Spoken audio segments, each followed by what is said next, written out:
오늘 또 주일 예배 참석한 모든 이를 살아계신 하나님이 머리마다 안수하셔서 허약한 자는 강하게 하시고 무능한 자에게는 능력을 주시고 병든 자는 치료해 주시고 실패한 인생은 승리자로 변화되는 시간 되시기를 주님으로 축원을 드립니다.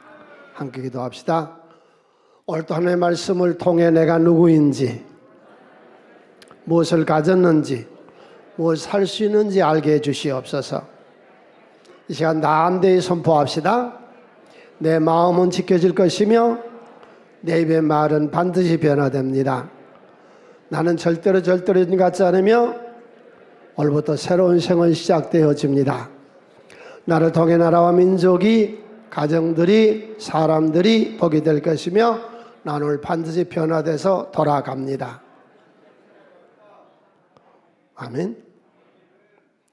주일학교 때 저희 교회에 친척 되신 분이 한 분 오셨는데 그때 그런 얘기를 해요. 그냥 그때만 해도 이단이 교회를 마음대로 들어와서 같이 예배드리고 이렇게 했었거든요. 이 기성교회에는 구원이 없다. 다 세속화되어 버렸다. 그러니 자기네들이 만든 이단에 와야만 구원이 있다. 목사님들도 다 타락해서 구원받을 수가 없다, 교회는. 그러니까 자기들에게 와서 구원을 받아라. 우리 교주는 엄청나게 능력이 있어서 수많은 능력을 행한다. 자기가 직접 곱추가 이렇게 등을 펴는 것도 보았다. 이 도대체 구원이란 게 뭔 줄을 모르는 겁니다. 구원이 뭔 줄을 모르니까 이단이 자꾸 흥행하는 겁니다. 구원이라는 게 뭔데요? 예수만이 구원시킬 수 있습니다. 요한복음 3장 16절 우리 다 같이 손에 읽습니다. 이 말씀 기억하셔야 돼요. 하나님이 세상을 이처럼 사랑하사 독생자를 주셨으니 이는 그를 믿는 자마다 멸망하지 않고 영생을 얻게 하려 하심이라. 예수 외에는 구원이 없는 거예요. 예수님이 요한복음 14장 6절에서 내가 길이요 진리요 생명이니 나로 말미암고는 아버지가 올 자가 아무도 없다 그랬잖아요. 사도행전 4장 12절에 이 천하 인간에게 구원을 받을 만한 다른 일을 우리에게 주신 일이 없습니다. 그 구원은 예수만 되는 거예요. 좀 나쁜 말로 목사가 타락했더니 말더니 그거랑은 상관없는 거예요. 교회가 세속화됐더니 말더니 그것도 아무 상관없는 거예요. 어떤 사람도 교파의 구원이 있다 또 그래요. 그거 완전히 이단입니다. 교회에 구원이 있는 것도 아니고 성령의 은사에 구원이 있는 것도 아니고 교파에 구원이 있는 것도 아니고 구원은 예수만 합니다. 예수만. 구원. 왜 예수만 구원시킨다고 그러느냐? 그게 임마누엘 신앙이거든요. 지금 여러분 속에 누가 살고 계세요? 예수님 안에 살고 계시다가 내가 수완이 다 해서 생명 끝나는 날 내 영을 누가 끌고 와요? 그래서 예수가 구원시킨다는 거예요. 저 천국으로 예수가 우리를 인도하거든요. 다른 영이 인도한 거 아니에요. 당연히 어떤 성인 군자가 인도하는 거 아니에요. 네. 그러니까 우리 잘 짚고 넘어갑시다. 구원은 누구만 시킨다고요? 예수만. 다른 어떤 교주도 아니고 죄인 중에 개수요. 다 사입이요. 다 끝날 때 다 비참했어요. 이단들. 그 다음에 두 번째. 그럼 나는 언제 구원받은 거예요? 이 교회 와서 지금 구원받는 거예요? 이단에 14만 4천 속에 들어가야 구원받는 거예요? 뭘 해야 내가 구원받는 건데요? 에베소서 1장 4절로 5절 곧 창세전에 그리스도 안에서 우리를 택하사 언제 구원받았어요? 창세전에 우리로 사랑 안에서 그 앞에 거룩하고 흠이 없게 하시려고 그가 기쁘신 뜻대로 우리를 예정하사. 그러니까 여러분 예정이라는 말도 잘 이해하세요. 본문 그대로 두세요. 나를 공무원으로 살도록 하나님 예정했나? 나를 사업가로 살도록 예정했나? 나를 임마누엘 성가대에 들어가도록 하나님 예정했나?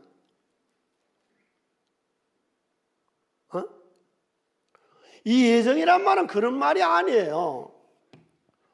나를 가난하게 살도록 예정했나? 불하게 살도록 예정했나? 뭐 이 사람 만나러 예정했나? 그런 말이 아니에요. 예정이라는 말은 나를 택했다는 의미에서 이 구원론에서만 쓰는 단어입니다. 우리의 행사야 내가 심은 대로 나타나는 것이죠. 행사야. 예정이 아니에요, 이거는. 예. 내 앞에 두 갈래 길을 뒀으니 복된 길을 가느냐, 저주의 길을 가느냐 하는 것은 내가 선택하는 것이죠. 복되게 천하게 예정된 적은 없어요. 예정이라는 단어는 어디에 쓰느냐? 구원시킬 때. 하나님을 언제 구원시키도록 예정했어요? 창세전에 된 것을 자꾸 이제 교회 와서 구원받는다 그래요. 이단의 교주를 믿으면 지금 구원받는다 그래요. 이거 얼마나 사기꾼들이요. 이거 얼마나 말이 안 되는 얘기예요. 구원에 대해 전혀 무리 아니거든요. 그래서 로마서 1장 28절로 29절에 보면요. 제가 오늘 성경 구절을 댔어요. 왜 많은 사람들이 이 구원에 대해서 뭔 줄을 모르고 자꾸 이단에 넘어가고 자꾸 이단 이상한데 기독교가 구원 때문에 사기당하네. 구원파. 창세전에 우리를 예정해서 로마서 8장 29절로 30절 하나님 미리 아신 자들을 예정했다는 거예요. 또한 그 아들의 형상을 본받게 하기 위하여 미리 뭐였어요?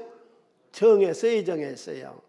우리를 미리 다 정했다고. 창세전에 엄마 태중에 낳기 전에 하나님 미리 아시고 다 우리를 예정했다고. 우리를 많은 형제 중에서 맏아들로 되게 하려 하심이니라. 미리 정하신 그들 또한 뭐였어요? 불러서 오늘 여기 나왔다고. 이미 구원받아서 나왔다고. 뭔 구원을 또 받는데? 아니, 한 번 사람이 낳았으면 그 말이에요. 또 나? 또 낳은 거예요, 그게?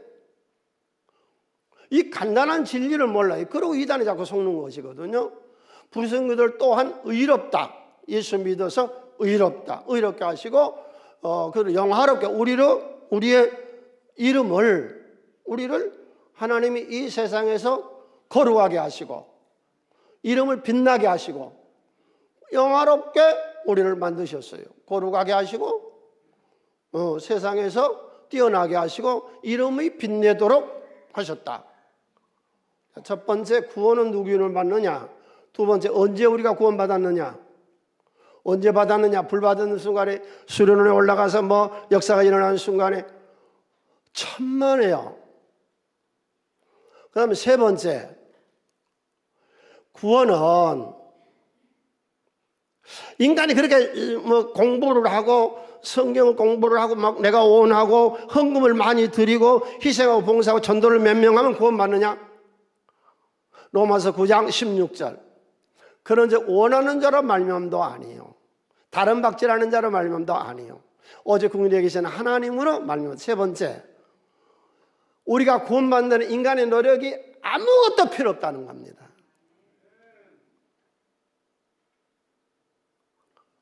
나 구원시켜 주세요. 그래 구원받는 것도 아니요. 내가 희생을 섬기고 내가 열심히 노력해서 인간의 어떤 노력으로도 구원받을 수 없는 것이다. 구원은 난 자, 하나님께로부터 난 자라는 것이거든요. 자, 구원에 대해서 아주 정확하게 설명해 줄게요. 하나님을 낳았다는 거예요. 그러면 구원은 나하고 상관이 있어요, 없어요? 전혀 나하고 상관없습니다. 그건 하나님이 하신 거예요. 이상 태어날 때 무슨 짓을 하다 태어났어요? 자, 엄마 뱃속에서 내가 생긴 과정을 본 사람 있으면 손 드세요. 그때 보니까 손가락 만들어지던데요. 그런 사람 있어요? 엄마 뱃속에서 나오는 날을 기억하신 분. 그때 내가 나왔다고 그런 사람. 나의 의지가 아니에요. 우리 부모의 사랑에 의해서 하나님의 예정 가운데 내가 이 세상에 나온 거라고. 그런데 내가 난자인데 이 난자라고 하는 건, 내가 낫다라고 하는 건 나한테 아무 노력이 없었다고. 내가 어떤 원하는 것도 아니었다고. 내가 태어나려고 원하는 것도 아니었다고. 내가 무엇을 했는데? 내가 뭘 했는데? 아무것도 안 한 거예요. 이것이 구원이에요. 그러니까 우리가 구원에 대해서 자꾸 흔들리는 게 뭐냐면은 나는 아무 짓도 안 했거든요. 그런데 내가 구원받았대요. 그러니까 인간은 뭔가 인과응보라고 해서 뭔가 내가 뭘 해서 얻어졌으면 좋은데 아무 짓도 한 거 아니에요. 이 세상 태어날 때 당신 무슨 짓 했냐고. 뭔 선한 일을 했냐고. 뭔 험한 일을 했냐고. 이게 구원이에요. 이해되세요? 그런데 이제 무엇을 해야 구원받고 뭔 이단에 들어와서 구원받고 이게 말이나 돼 이런. 예? 자, 정리합시다. 구원은 누구 이름으로만? 예수 이름으로만. 언제 구원받았다고요? 창세전에. 구원받은 사람이 교회에 모인 거예요. 여기 와서 또 구원받으러 하지 말라 그랬잖아요. 이미 구원받아 나왔으니까. 목사님 내가 구원받은지 안 받은지 어떻게 알아? 여기 났잖아. 지금 여기 나왔잖아요. 불러서. 아기가 엄마한테 그래요. 엄마, 왜? 나 언제 낳아줄 거야? 너 미쳤냐? 너 낳았잖아. 낳아서 여기 지금 있잖아. 나 못 믿겠는데? 지금 그 짓거리들 하고 있어요. 예수 믿는 사람들이. 엄마 나 못 믿겠어. 못 믿겠는데? 내가 낳는지 안 낳는지 모르겠어. 이미 나서 여기 살고 있잖아 지금. 근데 낳는지 안 낳는지를 모르겠대. 교회를 다니면서 구원을 받았는지 안 받았는지를 모르겠대. 이런 멍청한 얘기가 있어.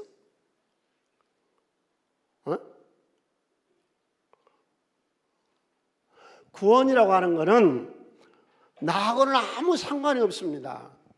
내가 구원받고 싶어서 구원받고 구원받기 싫어서 안 받고 그런 게 아니라 부모가 나를 낳은 것처럼 하나님 나를 택정하셔서 부르셔서 의롭게 하시고 영화롭게 우리를 만드셔서 내가 하나님 자녀 된 거예요. 할렐루야. 무슨 이단이 구원을 시킨단 말이에요? 무슨 교주가 구원을 시킨단 말이에요? 전도를 해야 구원을 받고 14만 4천에 들어가야 구원을 받고 얼마 해야 구원 받고 이런 종교 사이비들이 어디 있어? 하나님이 택정하시고 예수 이름으로 죄사함을 받게 하시고 그분이 나를 선택해서 내가 구원받은 거예요. 믿습니까?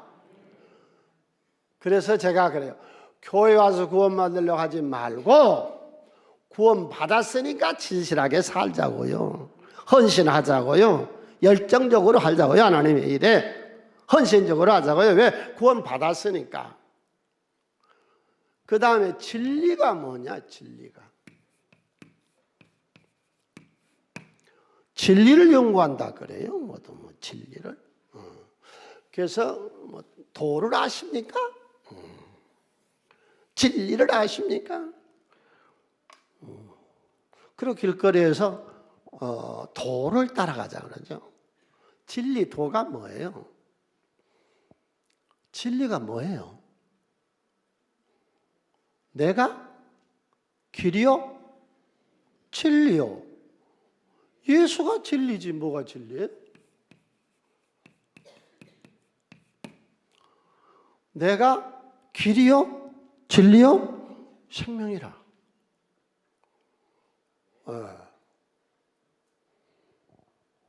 자, 인간은요, 오런 버핏이 그런 얘기했어요. 쉬운 것을 자꾸 어렵게 만들려고 하는 심리가 있대요. 경제를 푸는데도 자꾸 쉬운 진리를 어렵게 하려고 하니까 인생이 복잡해진 거예요. 이 신앙생활 단순히 하세요. 예수 믿으면 되는 거예요.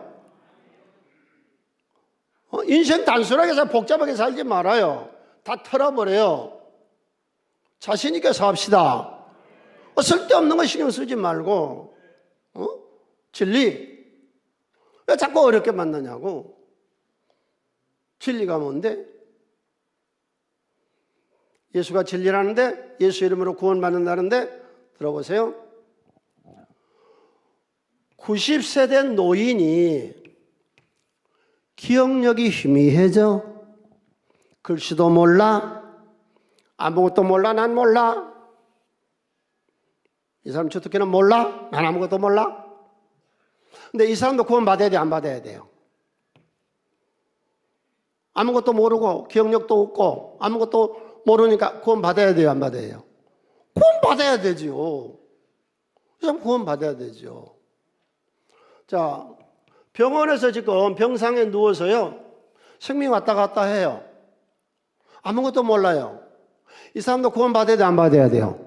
구원 받아야 되잖아요. 그러니까 예수만 영접하면 되는 거예요. 교회 한 번도 안 나와도, 교회 한 번도 나온 적이 없어도 예수 이름으로 병상에서 예수 영접하고 내 죄 회개하면 거기서 구원받는 거예요. 이게 진리입니다.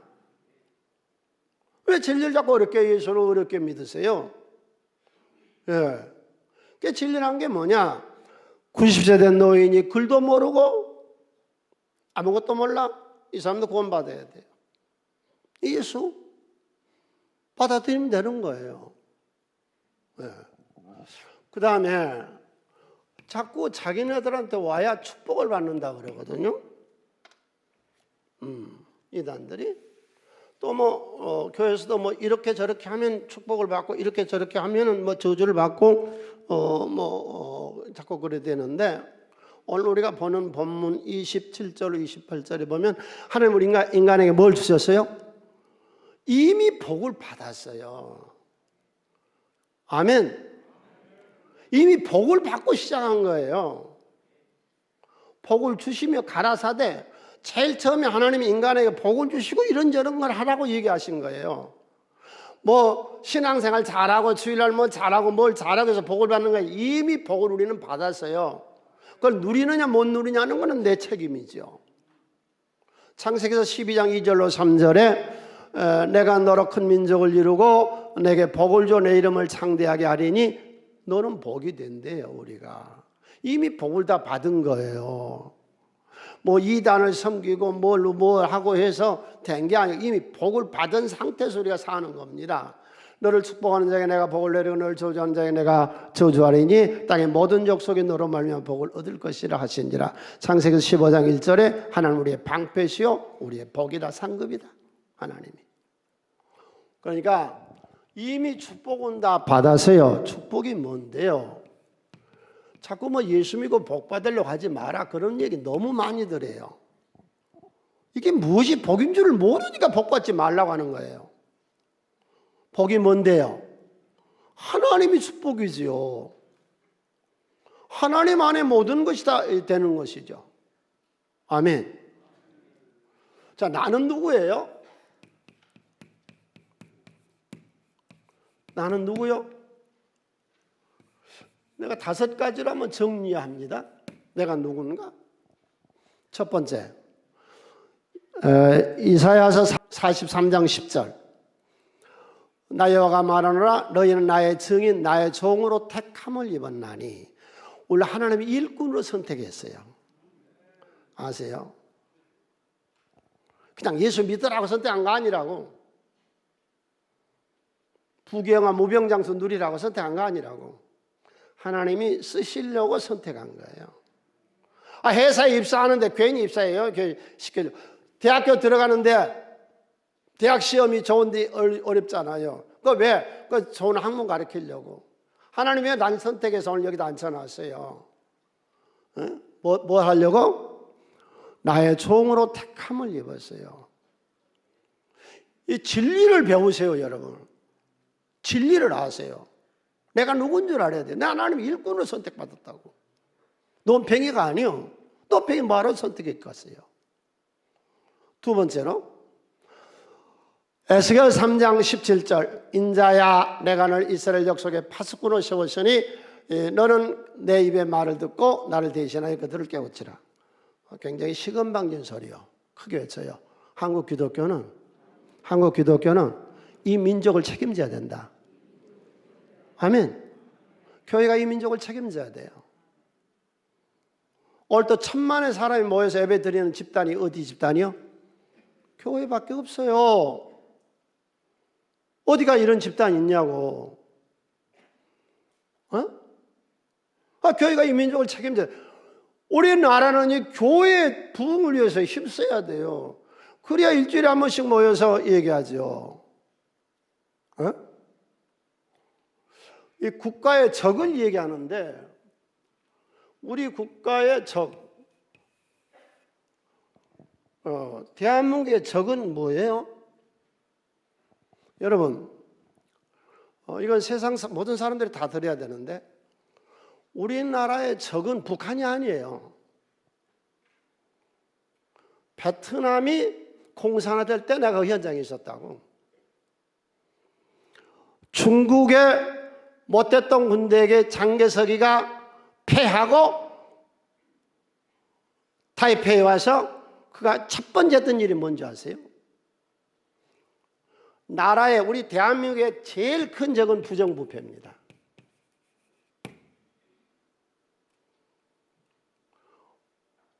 이 장개석 군대가 부정부패하니까 민심이 떠났어요. 베트남, 이 베트남 이 정치권이 다 부정부패해서 미국서 언제 오면은 다 뒷주머니에다 챙겨놓고 그러니 민심이 다 입안에 떠나버렸어요. 네 정부요, 네 정부요. 그리고 계속 투쟁, 자기네들끼리 반목, 투쟁. 우리는 이거 경험했습니다. IMF 때 나라가 망조 들어서 멸망을 해도 나라가 IMF로 경제가 망해도요 여야가 합해서 나라 잘 되게 하지 안 했습니다. 나라가 결단 나는데 서로 책임 미루고 싸우기만 했습니다. 정권 잡으려고만 애를 썼습니다. 네. 베트남이 부정부패하니까 공산돼 버린 거예요. 장개석 군대가 부정부패하니까 자기들끼리 내분이 있고 싸우니까 투쟁하니까 공산돼 버렸어요. 그 다음에 두 번째 우리나라의 적은 누구냐? 저는 40여 년 전에 그런 거 없을 때부터 내가 주장했어요. 앞으로 한국의 제일 큰 문제가 뭐냐? 자생공산주의자들이다. 지금 일하고 있는 주사파들. 북한하고 상관없어요. 여기에서 일어나고 있는 자생공산주의자들이에요. 네. 이게 지금 우리의 적이에요. 이게 문제예요. 이거 정리해야 돼요, 지금. 나라가 질서가도 깨끗하게 가야 돼요. 이제 여야 저렇게 박터지 싸우지 말고 합해야 돼요. 서로 나라 잘 되게 정책에 대결이 있어도 무슨 문제가 있으면 합해야지. IMF 때처럼 나라 결단 나고 부도 나도 서로 싸우고 정권만 잡으려고 애를 써. 자생공산주의자들 지금 일어나고 있는 수많은 있다. 저 엄청나게 많아졌습니다. 여러분 보시잖아요. 북한의 김일성이 김정일이 김정은이 나쁘다는 소리는 아무도 안 하잖아요. 누가 하던가요? 안 하잖아요. 그렇게 지금 우리 남한이 빨갱이 물이 들어버렸다고 지금. 네. 그 다음에 이제 세 번째 적이 북한인 거예요. 주여 이 나라가 신용사회가 되고 정직하고 바른 나라 되게 하여 주시옵소서. 그 다음에 우리는 이 나라를 책임져야 될 사람, 한국 기독교에 무엇도 안 되는, 뭐 하자는 거예요, 지금. 교회가 모여서. 뭐 하자는 거예요. 네. 다섯 번째가 내가 누구냐 하는 것이 세 번째죠. 요한복음 10장 35절 성경은 피하지 못하니 하나님의 말씀을 받은 사람을 무엇이라? 신이라. 첫 번째 하나님 일꾼, 민족을 책임져야 될 사람들. 세 번째는 뭐예요? 하나님을 대신해 세상에 나 직장 생활하든 뭐라든 거기서 하나님을 대신해서 일하는 사람들이요. 우리가. 예. 그 다음에 네 번째로 우리는 못한 사람들이냐? 베드로전서 2장 9절 우리는 제사장들이요. 제사장. 제사장은 뭐고 선지자는 뭔데요? 방향이 전혀 달라요. 이 제사장은 백성들 전체의 죄를 대변해서 하나님께 고하는 사람이 제사장이고, 이 선지자는 방향이 전혀 달라요. 하나님의 것을 받아가지고 세상 사람에게 전하는 사람들이에요.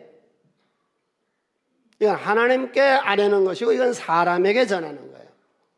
예. 그런데 우리는 다 누구라고요? 제사장. 이 민족과 이 세상을 하나님께 아뢰면서 우리가 죄를 용서받고 세상을 바르고 깨끗하게 이끌어 나가야 될 사람들. 그 다음에 다섯 번째로 나는 누구냐? 오늘 우리가 보는 본문의 창세기 1장 28절 우리는 이 세상을 다스릴 사람들. 크리스찬은 다 리더들입니다. 이걸 몰라. 이 진리를 몰라. 그러고 그냥 교회만 다니면 되는 줄 알아. 아니요. 우리 이 세상을 올바로 이끌어야 될 뭔 사람들이라고? 리더들. 자, 우리가 리더를 공부하기 전에 먼저 구원이라는 게 도대체 뭔데 이렇게 세상이 뒤숭숭하냐? 정치만 뒤숭숭하네. 종교계는 더 뒤숭숭해. 구원이 뭔 줄을 몰라. 교회에서 구원받다가 나우성이요. 이단에 가서 구원받겠다가 우성이지. 진리가 뭔데? 축복이 뭐고? 나는 누구고? 다섯 번째. 이 시대를 구분해야 돼. 이 시대를 구분. 지금 시대는 옛날하고 틀린 시대예요. 대개 60세 정도면 은퇴를 하죠. 65세 은퇴하는 경우도 있고 은퇴해요. 근데 빨리 안 죽어. 90세까지 가는 거예요. 이 시대 지금 그러잖아요. 절대 안 죽어. 그럼 이 30년을 어떻게 살 거냐는 거예요. 그래서 지금 이 시대는 공부해야 되는 시대예요. 언제까지 늙어 죽을 때까지 공부해야 돼. 일해야 돼. 자기 일을 찾아서. 오늘 또 하나님 말씀 안에서 하나님의 진리를 배웁시다. 저와 여러분 우리 모두 다. 자, 크리스찬의 리더십. 크리스찬은 어떤 리더가 돼야 되느냐? 이거 다섯 가지인데 오늘 두 가지 하고 이 다음에 세 가지 할 거예요. 첫 번째, 어떤 리더여야 되느냐? 나에게는 매력이 있다.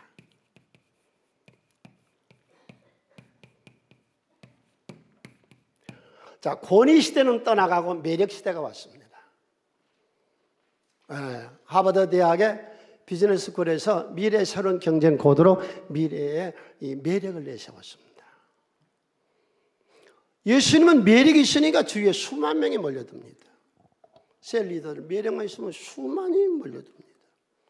바리새파 사도계 안 모여들어요. 매력이 없어요. 바울 사도 주변에 수많은 진리의 매력을 보고 찾아옵니다. 예수는 사람을 살리고 세우잖아요. 그러니까 매력이 있어서 모이는 거예요. 아버지가 매력이 있으면요, 아들 다 오늘 교회 나왔다고. 매력이 없죠. 아이고, 보기도 싫어. 아버지도 보고 싶고, 엄마가 보고 싶고, 엄마한테 매력이 있으면 딸이 지금 여기 찾아 나갔다고. 권위 시대가 아니라니까 지금. 옛날처럼 권력으로 들이밀어가지고 가야 되고, 그거 안 돼. 도망가 버려. 매력 시대예요. 매력이 있어야 돼. 우리 구역장 보고 싶고 또 보고 싶으면 그럼 되는 거죠. 만나보고 싶고 얘기하고 싶고 도와주고 싶고 함께하고 싶고 매력 있는 가게에 들어가서 물건을 산다니까요. 매력 있는 식당에 들어가서 같은 밥에서 밥을 먹는 거예요. 매력 있는 사람 주위에는 수 없는 사람들이 모여요. 이 노래 한번 들어볼게요. 이 노래가 곡이 하도 좋아가지고 동경에 있는 대학 교수가요, 이 곡 듣고 아주 취해가지고 대한민국에 기회에 들어왔어요. 그런데요, 지금 세계의 음악계는 누가 딱 잡았어요? 대한민국이 잡았잖아요. 보고 싶으면 되는 거예요. 우리 엄마 보고 싶어. 우리 아빠 보고 싶어. 셀리도 보고 싶어. 그 가게 보고 싶어. 가고 싶어. 그러면 되는 거죠. 매력이 있어야 돼요. 우리 매력 있는 사람이 됩시다. 우리 집에서 내 남편에게도 매력 있는 아내, 내 아내에게 매력 있는 남편. 자꾸만 보고 싶으면 딸이 지금 여기 왔다고. 인천에 시집간 딸이 엄마 보고 싶어서 오늘 여기 왔다고. 성남에 장가가 사는 아들놈이 지금 아버지 보고 싶어서 여기 왔다고. 셀리도 보고 싶으면 끝난 거예요. 그냥 모이는 거죠. 보고 싶은데 만나보고 싶고 얘기하고 싶고 곁에 있고 싶어. 엄마 매력이 없어. 아빠 매력이 없어. 아빠가 매력이 있으니까 자식들이 다 목사 되더라고. 없으면 헷갔어. 여러분, 매력 있는 리더들이 되시기를 바랍니다. 어디서 나오느냐? 외모에서 나옵니다. 얼굴이 밝고 명랑해. 아무 때 봐도 우리 아버지, 어머니, 우리 셀리도 내 자식들 그냥 재밌어 죽겠어. 인생을 사는데 자족하는 그냥 그 너무 인생이 재밌게 사는 거예요. 밝고 명랑해. 매력 있는 거죠. 아무 데 가서 이렇게 봤을 때 그 얼굴이 그냥 환해. 항상 즐거워. 항상 기뻐. 예. 여러분, 하나님은 우리를 고통 속에 살도록 하지 아니한다고 에레미야 애가 3장 33절에 고통이 아니요, 우리를 즐겁게 하시는 게 하나님의 원이요. 예. 지금 우리 지구 촌 전체가요, 대한민국이 아니면 재미가 없습니다. 그러잖아요. 얼마 전에 뉴스 나온 데 한번 보니까 독일의 애들 그 학교 다니는 학교에서는요, 한국말 한마디도 모르고 한글도 하나도 모르면 미개인이래요.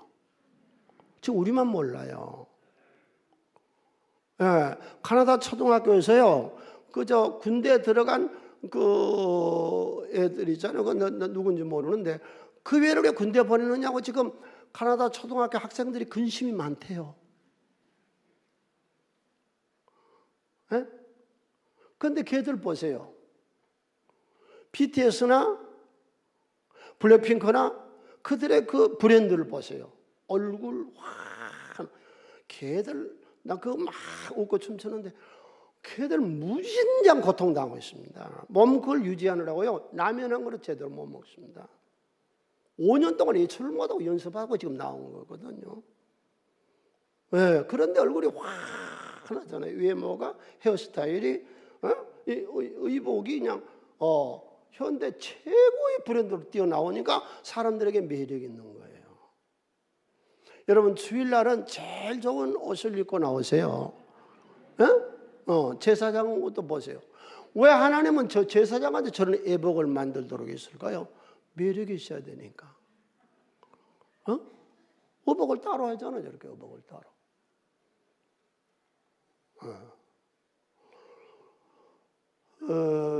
그런데 여러분, 어떤 사람을 만나러 갔어요. 그랬더니 옷을 아주 허름하게 아주 뭐 되는 대로 입고, 뭐 어느 때는 가니까 잠옷 입고 나오기도 하고, 슬리퍼 신고 이렇게 줄줄 긋고 나와요. 그거 어때요? 내가 무시당하는 거예요. 외모에서 매력이 나오는 겁니다. 외모에서. 우리 셀리들 잘 들어요.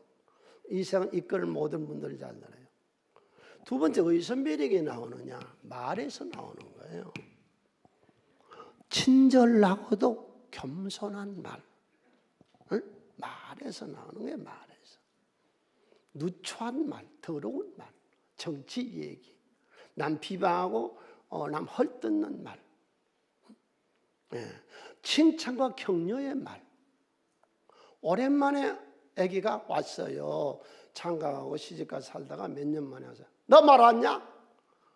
그러니 오갔어. 그게. 아이고, 왔냐? 그동안 얼마나 고생했냐? 이러면 얼마나 좋아. 또 오지. 잠언서는 뭐라고 그래요? 남의 비밀을 누설하지 말고 두루다니며 한담하지 말라. 네. 말에서 매력이 나오는 거예요. 세 번째는요, A예요. 이게 내 목회 안에서 난 모를 거예요. 사랑이란 게 뭔데요? 사랑하세요? 아내와 남편을 사랑하세요? 부모와 자식을 사랑하세요? 여러분 저를 사랑하세요? 저도 여러분 사랑합니다. 사랑은 뭐냐? 물에 행치 아니하며. 목회를 해보니까 목사에게 제일 싫어하는 게 뭐냐? 교인들이 제일 싫어하는 게 A범절이 없어. 어른을 몰라봐. 함부로 날뛰어. 응? 공부도 많이 했다고. 집안도 괜찮았다고. 교회도 오래 다녔다고. 근데 이게 시간 약속도 안 지켜. 오늘 하나님께 나오는 거거든요. 대통령하고 예약을 했어도요, 제일 좋은 옷 입고 갈 거예요. 어? 시간을 어떻게 안 지켜요? 하물며 하나님 앞에 면회를 오면서 오늘 시간을 안 지켜. A가 없어. 공부 많이 한 사람. 어? 여러분 잘 봐요. 고린도전서 12장은 은사를 말해요. 방언하세요. 애언하세요. 하나님 말씀이에요. 병 고치세요. 하나님은 좀 이따 병을 안 치료하실 줄로 믿습니다. 이런 은사, 성령의 은사를 주세요. 13장은요, 사랑을 얘기해요. 여러분 신앙생활하면서 이런 단어에 주의하세요. 은사보다도 귀한 것이 사랑이다, 있다 이 소리 하지 말아요. 무엇보다는 무엇이 낫다, 그건 아니에요. 이걸 통해서, 은사를 통해서 사랑을 이루어라. 만일에 사랑이 없다면 네 방언을 울리는 꽹과리가 될 것이고, 네 어떤 희생, 네 몸을 불사르게 내어줄지라도 사랑이 없으면 헛것이다. 은사자들이요, 그 은사를 통해서 사랑으로 이겨 나가시기를 바랍니다. 곡식인 것처럼 이겨 나가는 거죠. 그 다음에 14장은 무엇을 말하느냐? 진짜 이게 기가 막힌 진리예요. 14장 26절, 덕을 세우라. 그런 형제들아 어찌할까? 너희가 모일 때 각각 찬송시도 있고 가르치는 말씀도 있고 계시도 지금 있고 방언도 있고 통역함도 있나니 모든 것을 무엇을 세우라? 덕. 덕은 뭔데요? 사람입니다. 사람의 성품입니다. 29절, 그런즉 함께 읽습니다. 시작. 그런즉 내 형제들아 애언하기를 사모하며 방언 말하기를 금하지 말라. 모든 것을 품 있게 하고 질서 있게 하라. 덕을 세우라. 은사를 받아 방언을 하고 환상을 보고 예언을 하고 성경 말씀을 통독을 하고 병을 고치고 이런 은사를 받았거든. 너는 사랑의 사람이 되라. 사랑의 사람이 되어서 덕 있는 사람이 되라. 네 성품을 사람답게 만들어 나가라. 그러니까 성경의 진리는 뭐냐? 결론이 온전한 사람이 되라는 얘기입니다. 그럼 이단은 결론이 뭐냐? 구원받으라는 얘기입니다. 이걸 위해서 네 전체를 희생하라는 얘기예요. 이게 틀리거든요. 우리는 구원은 이미 받아놓고 나하고는 상관없이 하나님이 나를 선택한 것이고, 오늘도 온전한 사람이 됩시다. 예. 그래서 네 번째 어디서 나오느냐? 진실에서 매력이 나오는 겁니다. 여러분들 솔직하게 사세요. 응? 최소한 더 거짓말을 하지 마세요. 크게 한번 외쳐요. 나는 자신 있다. 크게 외쳐요. 나는 자신 있다. 정직할 자신, 정직할 자신, 겸손할 자신, 내 일에 성공할 자신이 있다. 아멘. 진실을 말하라. 하나님의 합법을 한번 들어보실래요? 하나님은 어떻게 진실하게 말하는가? 이 부분에서 우리는 쇼크를 받아야 되고 알아야 돼요. 창세기서 18장 12절 13절에 하나님이 사라에게 애를 주겠다 그래요. 그런데 이미 여자가 경수가 끝났어요.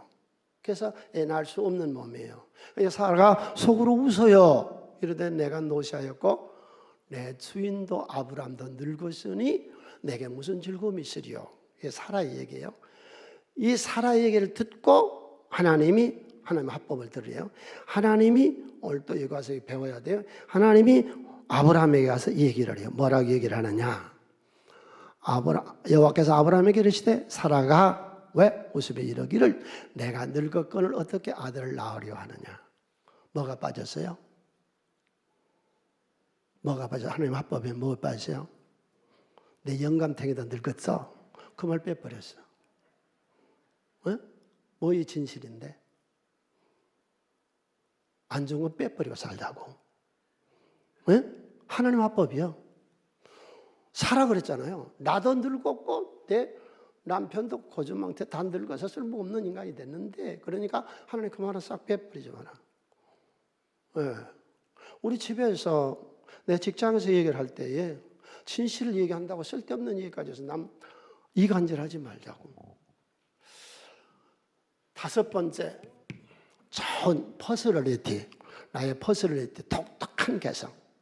나의 퍼스널리티. 아주 독특한 퍼스널리티 개성이란 게 뭐냐면은 사람을 차별 없이 좋아하는 거예요. 그냥 어떤 사람은 막 반갑죠. 그냥 너무 좋죠. 사람을 그렇게 반가워해요. 그러니까 오늘 우리가 보는 본문 말씀에 사람이 누구 형상대로? 하나님 형상대로 지원받았어요. 너무 좋은 거예요. 사람 보면 그냥 반가워하는 거예요. 여기서 매력이 나오는 거죠.